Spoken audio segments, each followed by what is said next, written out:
श्रोताओं, मैं डायरेक्टर मुकेश गंभीर आज फिर से रेडियो बूस में उपस्थित हूँ। आप सब जानते हैं कि मैं रेडियो के स्टूडियो में तब आता हूँ जब हमारे पास कोई ऐसी खास शख्सियत हमारे यहाँ आती हैं और मुझे ये लगता हो कि इनकी पूरी व्यक्तित्व की बातचीत मैं स्वयं कर पाऊंगा, तभी मैं उपस्थित होता हूं। और आज जिस व्यक्तित्व की मलिका को लेकर हम आपके सामने आए हैं, उनसे परिचय करवाने से पहले मैं अपनी एक रुबाई पढ़ना चाहता हूं। मैडम, मैं कहा करता हूं कि यहाँ दौलत वालों ने जिंदगी में अलग से क्या पा लिया, यहाँ भरपेट खाने वालों ने अलग से क्या खा लिया है। जिंदगी के स्वाद यहाँ भूख में वाबस्ता हैं, जिसने खुद को गवा दिया उसने ही पा लिया। तो बहुत कम लोग होते हैं जिनके पास पैसा भी हो और वो जीवन की उस कला को भी सीख जाएं जहां हम गवा के पाते हैं। मुझे जब आपके बारे में बाकी किसी सदस्य ने ये सब बताया कि किस तरह से आप सोशल एक्टिविस्ट हैं, इसके साथ साथ आप 15 से अधिक क्लिनिक स्वयं मालिक हैं उसकी और उनको चला रही हैं, तो तब से मुझे इस बात की ललक रही कि हम आपको अपने स्टूडियो में जरूर बुलाएंगे और आप से हम अपने श्रोताओं को भी परिचय कराएंगे। तो सबसे पहले आपका डॉक्टर सारिका स्वागत हो और आपने समय निकाला। आपकी व्यस्तता के बारे में मैं भी समझता हूं और हमारे श्रोता भी समझ सकते हैं कि जब आप 15 से अधिक क्लिनिक को संभाल रही हैं, उसकी स्वयं मालिक हैं, तो आपके पास डेफिनेटली समय की कमी होगी।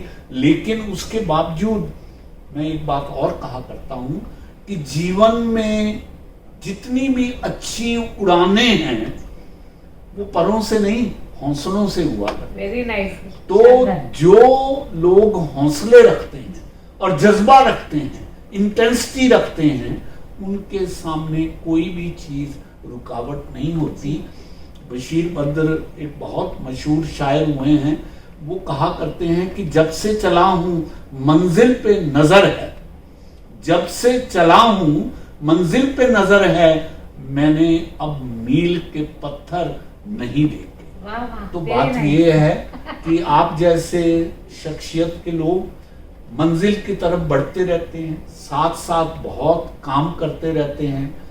तो मैम, मैं आपका पुनः स्वागत करते हुए आपसे ये गुजारिश करूंगा कि आप हमारे श्रोताओं को अपना परिचय दें और बताएं कि आप किस फील्ड में काम करते हैं और कितने क्लिनिक और कहां-कहां आप उन क्लिनिक को संभालते हैं। जी, नमस्कार, मैं doctor Sarika Verma, I am ENT surgeon and allergy specialist.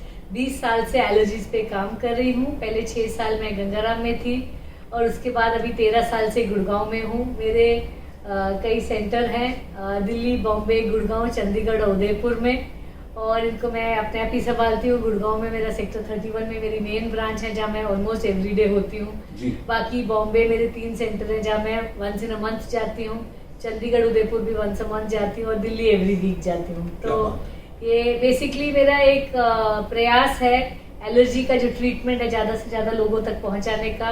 पूरे इंडिया में बहुत कम एलर्जी स्पेशलिस्ट हैं। तो 20 साल पहले मेरे टीचर हैं डायरेक्टर एम्स के डॉक्टर SK कक्कर, तो उन्होंने मुझे कहा 2002 में कि एलर्जी पे बहुत ज़्यादा काम हुआ नहीं है और इसमें एक this is a very upcoming field, it's the field of the future. तो मैं बॉम्बे हॉस्पिटल गई, मैंने वहाँ ट्रेनिंग ली और उसके बाद फिर गंगाराम में मैं 6 साल अपना थीसिस भी मैंने एलर्जीज पे ही किया है।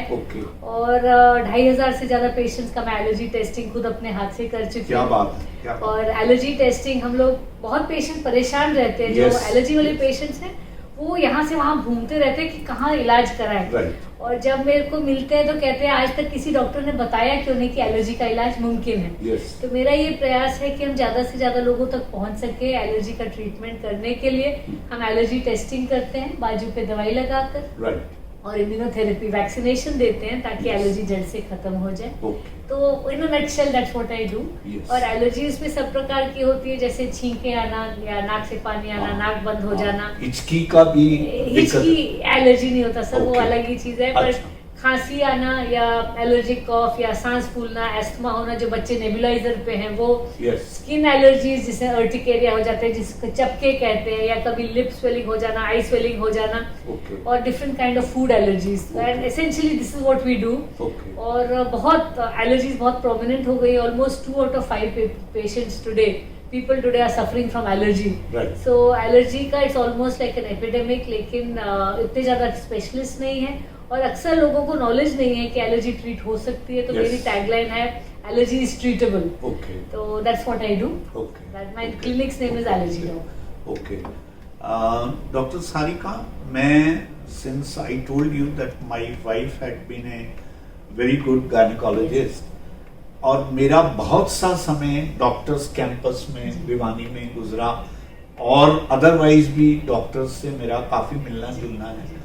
I am also hearing for the first time that any doctor who has specialization as ENT Yes.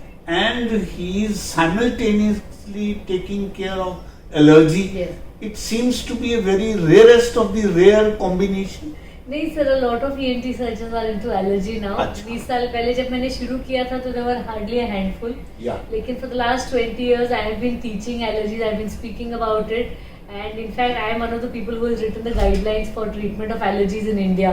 Okay. हमने ENT एसोसिएशन के लिए नेशनल गाइडलाइंस भी लिखी हैं ताकि एक स्टैंडर्डाइज फॉर्मेट हो जाए Yes. कि एलर्जी को ट्रीट कैसे करना है। Okay. सो शुरू में तो बहुत कम लोग थे, लेकिन अब जितने भी ऑलमोस्ट 6,800 ENT सर्जन हैं इंडिया में, सबको पता है कि एलर्जी का treatment, this is a proper protocol is available. Right. और कई अब स्किन स्पेशलिस्ट एलर्जी में ट्रेनिंग ले रहे हैं। Yes. और now I also have some chest specialist, pulmonologist, paediatricians, physicians. तो बहुत लोग हैं क्योंकि एलर्जी जो है ऑलमोस्ट हमारे 30% patients are suffering from allergy, या तो डायरेक्टली या इनडायरेक्टली। Yes. जैसे ईयर एफ्यूजन, अगर मिडिल ईयर एफ्यूजन होते हैं वो भी एलर्जी की वजह से है। एडिनोइड स्वेलिंग अगर ज्यादा मॉडरेट हो तो वो एलर्जी से ट्रीट हो जाती है। Yes. स्लीप एप्निया होता है जो लोगों को खर्राटे आते हैं। Right. नेजल पॉलिप्स हैं। अब उसका पहले हम लोग 20 साल पहले, जब हम 25 साल पहले जब मेडिकल कॉलेज में थे तो बोलते थे नेजल पॉलिप्स है तो सर्जरी करना है, endoscopic sinus surgery. Right. But over the years the treatment protocols have change and now we say that endo surgery हम तब करते हैं कि एयरवे खोलने के लिए, और जो एलर्जी का ट्रीटमेंट है वो पॉलिप्स के लिए मस्ट है। Okay. ताकि नेजल स्प्रे वगैरह जो है हमेशा जाते रहे। Okay. तो अब हमें समझ आ रहा है दैट जो एलर्जीज हैं, पहले कहते थे about 10% people suffer from allergies, Yeah. But जो लेटेस्ट गाइडलाइंस है जैसे almost 30 to 40% people in the world are suffering from allergies. So we don't have enough doctors, and अगर कोई डॉक्टर सुन रहे हैं तो मैं यही कहूंगी कि अगर आपका इंटरेस्ट है तो जरूर इसको परस्यू करिए। Yes. It's very rewarding in not only in the financial sense but more in the sense of satisfaction. Yes. जब पेशेंट इतने परेशान आते हैं, मतलब 3 months back I had a patient who was suicidal by his own words, और वो आए थे हरियाणा सोनीपत के आपास से, और अब उनका कल फोन आया कि डॉक्टर साहब मेरी छींकें बंद हो गई। Yes. तो इतने वो सेटिस्फाइड थे, उनकी आवाज से ही मुझे लग रहा था। So that as a doctor you are helping people, and इसीलिए हम डॉक्टर बने थे कि किसी की जिंदगी में Exactly. सुधार ला सके। हाँ. तो वो बहुत रिवॉर्डिंग लगता Yes, है। तो yes. That is why I really enjoy being a नहीं डॉक्टर साहब, आप बिल्कुल ठीक कह रहे हैं। जैसे मैंने शुरुआत में भी ये बात कही कि यहाँ दौलत वालों ने जिंदगी में अलग से क्या पा लिया और भरपेट खाने वालों ने अलग से क्या खा लिया है। जिंदगी के स्वाद यहाँ भूख में वाबस्ता हैं। जिसने खुद को गवा दिया उसने ही पा लिया। बिल्कुल। तो ये जो आप कर्म कर रहे हैं, ये स्वयं को लगा के, स्वयं को इसमें पूरी तरह से कमिट करके आप जिंदगी का रियल मीनिंग जो है वो आप सीखते हैं। डॉक्टर साहब, मैं आपसे एक बात जानना चाहूंगा कि knowing about allergy and your main forte being ENT specialist, does it have any relevance between the two? Yes sir, a lot of ENT patients have allergic disease. Okay. तो जैसे एलर्जिक राइनोसाइनसाइटिस जो पेशेंट छींकों के साथ आते हैं, नाक से पानी, आंख से पानी, गले में खारिश, post nasal discharge, nasal polyps जिसका मैंने पहले जिक्र किया, Yes. Sleep apnoea, adenoid hypertrophy, middle ear effusion, तो ये कई जो सिम्टम्स है, और एस्थमा, और आजकल हम देखते हैं छोटे बच्चे जो नेबुलाइजर पे अक्सर रहते हैं, Yes. Almost in city like Gurgaon every 4th house have a nebuliser. Yeah. आप यहाँ शुरू में आई थी तो मुझे बड़ा अजीब लगता था कि हर घर पेरेंट बोलते हैं हाँ नेबुलाइजर तो है जी. और मुझे अब समझ आ गया कि क्यों, क्योंकि बहुत ज्यादा रैम्पेंट है ब्रोंकाइटिस. Yes. यहाँ एयर पोल्यूशन इतना ज्यादा है. Exactly. और उसकी वजह से ये जो है एलर्जीज भी ऑब्वियसली बढ़ती हैं. Yes. और इसीलिए मुझे लगता है कि इसका ट्रीटमेंट जरूरी है. और ENT पे बिकॉज यू नो एरिया जो गाइडलाइंस है allergic rhinitis and its impact on asthma, they say that single airway single disease. तो जैसे आपके नाक में एलर्जी है, आपने उसका ट्रीटमेंट नहीं किया तो धीरे धीरे वो लंग्स में इन्फ्लेमेशन होगा और वो एस्थमा बनेगा. Right. तो ऑलमोस्ट अगर एलर्जी को अनट्रीटेड छोड़ दें तो 30% चांस है कि एस्थमा बने. Yes. तो इसको हम जरूर और अर्जेंटली ट्रीट करते हैं, खासकर चिल्ड्रन में और टीनेजर्स में, बिकॉज उनकी सारी जिंदगी पड़ी है. Yes. और हम नहीं चाहते कि वो इनहेलर पे डिपेंडेंट हो, Right. अपनी नॉर्मल एक्टिविटी ना कर पाए, अपनी फुल पोटेंशियल जी ना पाए. Yes. तो इसीलिए एलर्जीज को ट्रीट करना बहुत ज्यादा जरूरी है. ओके. डॉक्टर साहब, मैं एज ए लेमैन अगर मैं बात करूं, अक्सर क्या होता है कि कोई भी अगर मरीज डॉक्टर से राय ले रहा है, डॉक्टर सारी एक्सरेज वगैरह करने के बाद वो ये कहते हैं कि जी कोई भी आपको प्रॉब्लम नहीं है, और जब कोई भी प्रॉब्लम नहीं है तो लास्ट में वो ये वर्ड बोल देते हैं कि आपको किसी ऐसी चीज से एलर्जी है जिसको हम आइडेंटिफाई नहीं कर सकते. इस पर आपका क्या कहना है? इसमें 2 पार्ट है सर क्वेश्चन की, तो मैं दोनों को आंसर करती हूँ. एक तो आजकल क्या हो गया है, एज ए डॉक्टर मैं कह रही हूँ, प्रैक्टिस करना बड़ा मुश्किल हो गया है. Yes. जब पेशेंट आपके पास आता है, आप दवाई देते हैं, तो पेशेंट बोलते हैं डॉक्टर साहब एक्सरे करा लूँ, टेस्ट करा लूँ. हम उनको बड़ा समझाते हैं कि मत कराइए कि इसका फायदा नहीं होगा.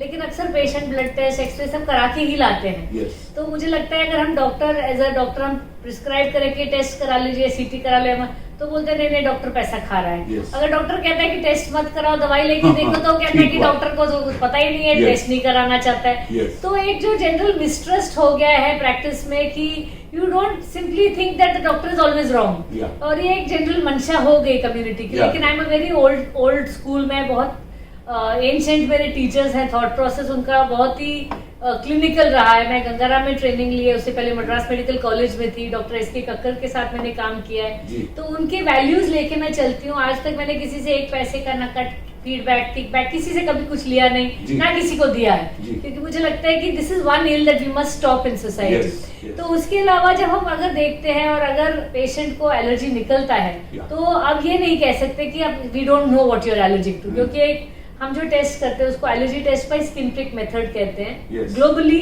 World allergy organisation, world health organisation से यही रिपोर्ट आया है कि जो allergy test by skin prick method is the gold standard of allergy testing.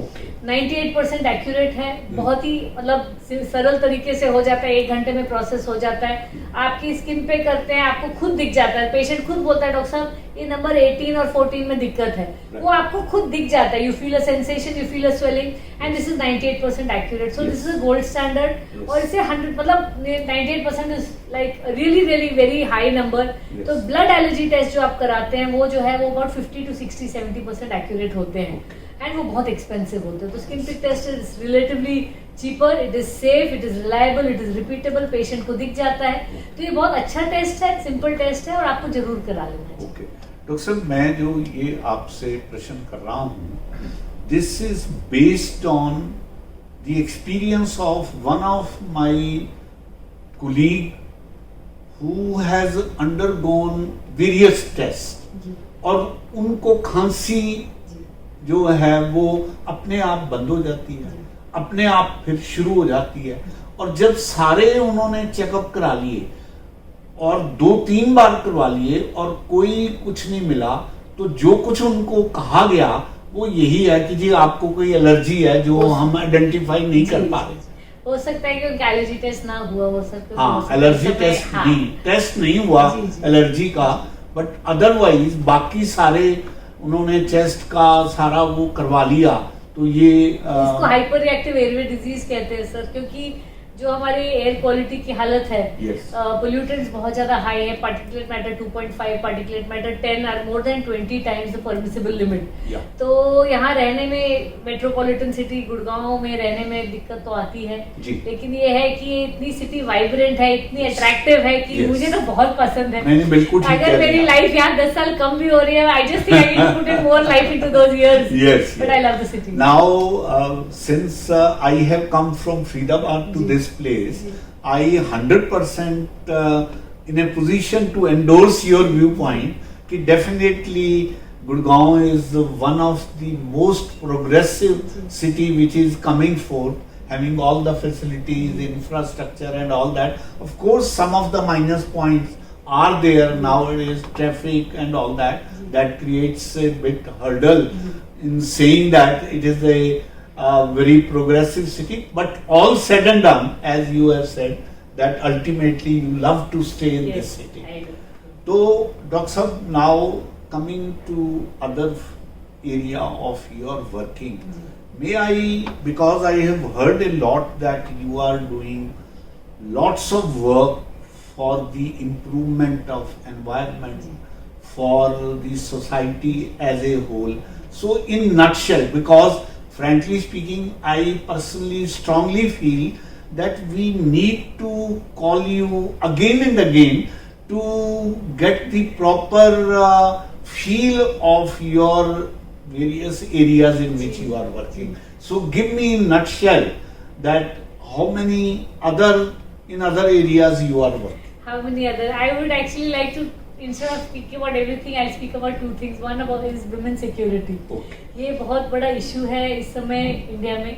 Yes. और you know just 3 days back Sunday को हमने एक प्रोटेस्ट किया था लेजर वैली में, Yes. जहाँ गुड़गांव के सभी citizens from all walks of life they came together asking कि बेटी कैसे बचाए। Yes. तो ये मुद्दा जो है मुझे लगता है कि हर इंडियन के लिए बहुत इंपॉर्टेंट है। Yes. 135 करोड़ लोग इस समय डरे हुए हैं कि मेरी बेटी, मेरी Yes. बहन, मेरी वाइफ, मेरी मदर के साथ Yeah. कुछ हो जाए। Yeah.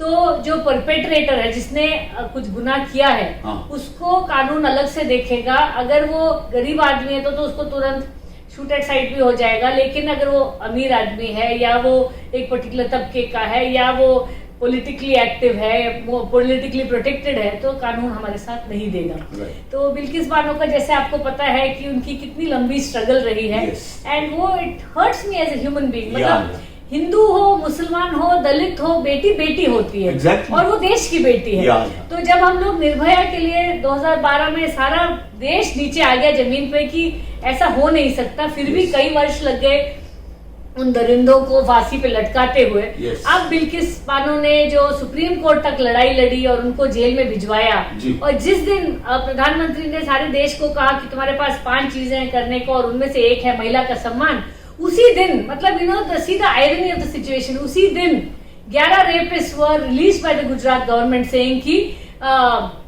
For whatever reason. And जब अगले दिन पूछा गया कि वाई वर दे रिलीज, जो उनका मिनिस्टर है उनका बयान था कि ये लोग संस्कारी हैं, ये ब्राह्मण हैं, इनको जेल में नहीं होना चाहिए। तो मुझे लगता है इससे बड़ा तमाचा पूरे हिंदुस्तान को नहीं Yes, हो सकता, yes. Because as a parent, as a human being, I think this is just not acceptable. Yeah. इस तरह का जो संदेश आप देश में दे रहे हैं, अगर आपको उनको छोड़ना था, रिहाई करनी थी, I think first and foremost they don't qualify to be release. Yeah. क्योंकि जिस गांव में वो लोग वापस पहुंचे हैं, वहां पे लोगों ने पलायन करना शुरू कर दिया, तो उनका डर, उनका मतलब अभी भी है। आज भी है। हाँ. तो वी हैव टू अंडरस्टैंड कि आप नॉर्मली जिन लोगों को रिहा करते हैं, that is after may be 20-30 years, and जब उन्होंने अच्छे से उनका हृदय परिवर्तन हो गया, they not you know risk to society. लेकिन ये इस केस में ऐसा नहीं है। Right. ये पॉलिटिकली मोटिवेटेड है और एक तबके को दबाने की कोशिश है कि you know we are basically trying to dehumanise Muslims and Dalits and saying कि तुम्हारी पीड़ा पीड़ा नहीं है, हमारी पीड़ा पीड़ा। So that is very unfair, Yes. And as a Indian woman I strongly oppose this sentiment, and I hope अभी सुप्रीम कोर्ट में ये ऑलरेडी केस जा चुका है। Yeah. मैं उम्मीद कर रही हूँ that supreme court will revoke it and put them back into jail, Yes. because अगर किसी की भी बेटी सुरक्षित हो, चाहे वो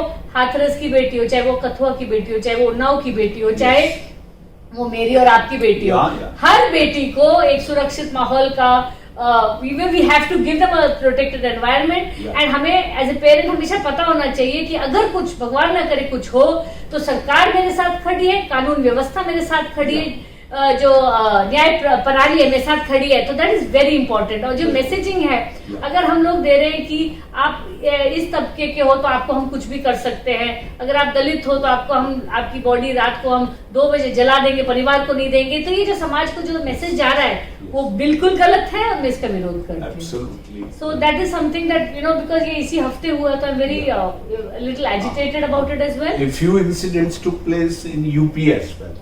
कथुआ सर, हाथरस, उन्नाव, कथुआ तो कश्मीर का था, उन्नाव में कई बार इनफैक्ट एमएलए जिसने रेप किया था उसको तो उसने लड़की के फादर को भी मार दिया और बड़ी मुश्किल सुप्रीम कोर्ट की इंटरवेंशन के बाद वो जेल गए हैं, सेंगर जो है एमएलए सेंगर। तो ये हमारे देश में जो सर क्राइम्स विमेन के खिलाफ बढ़ रहे हैं ना, वो इसीलिए बढ़ रहे हैं क्योंकि 90% से ज्यादा तो रिपोर्टिंग ही नहीं होती कि शर्म के मारे लोग देते नहीं। उसके अलावा जो रिपोर्टिंग होती है उसका कन्विक्शन रेट बहुत कम है क्योंकि आपके जो फोरेंसिक्स शायद प्रॉपर्ली कलेक्ट नहीं करते और इन द एंड जब जुडिशियल प्रोसेस खत्म होता है conviction rate is less than 1%। तो इसीलिए लोगों को लगता है कि 99% चांस है हम तो बच जाएंगे। इसीलिए हमारे यहाँ पे रेप्स 88 रेप्स पर डे होते हैं।